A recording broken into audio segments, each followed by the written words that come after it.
PMGC 2020 Finals, NaVi presented an incredible play with excellent teamwork. It might sound unbelievable, but when they played in the PMGC Finals, NaVi was a team that had only practiced together for 4 months. After achieving good results, they also showed everyone how much they had improved in the PMPL tournament. To summarize, NaVi is a team that has mature tactics and a rather solid performance. We can see signs of this from their opening strategy. In the PMGC Finals, no matter what map they're on, they always tend to parachute down in the top left corner. In the PMPL 2021 tournament, although they parachuted down in the top left corner like usual, they deviated from the usual route and landed in the areas near the middle so they could search for supplies from the center. Compared with the past, this is an improvement of their own tactic. Needless to say, when they collect supplies early on in the game, they are much safer. This can be seen in this season of the PMPL. The members of NaVi rarely suffered casualties early on in the game.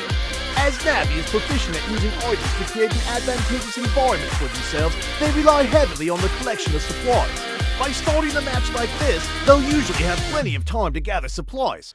In competitions, that's also why we usually see almost every NaVi team member holding on to a large number of grenades and smoke grenades for a while. I'm sure many players will understand why they choose to do this initially.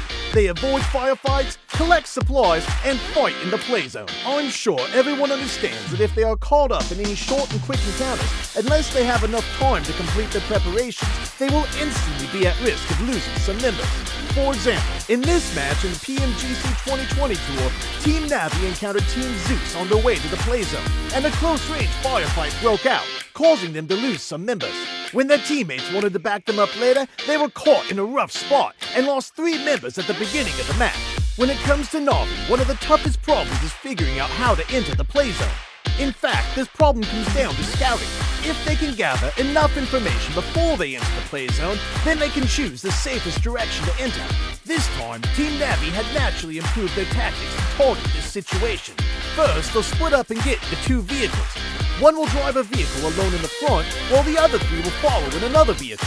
If they're attacked, the first person just has to get immediately out of the way, while the 3 members behind can decide a direction, try to retreat, or push forward and counterattack. With a clear and precise strategy like this, any team will find it extremely difficult to single-handedly wipe them out. To resolve the scouting issue when they enter the play zone, the member responsible for gathering information in Team NaVi keeps an obvious distance from the rest of the team and will approach the play zone before the whole team assembles. It is obvious that NaVi has matured a lot since PMGC. So, even though NaVi doesn't have a high number of eliminations, they can still count on a steady survival rate to place them at the top. In a professional tournament filled with experts, such a simple and effective strategy is even more precious. If you want to know more about NaVi's evolution in 2021, we can review the brilliant match in which they eliminated 13 players in PMGC 2020 and their matches in PMPL 2021.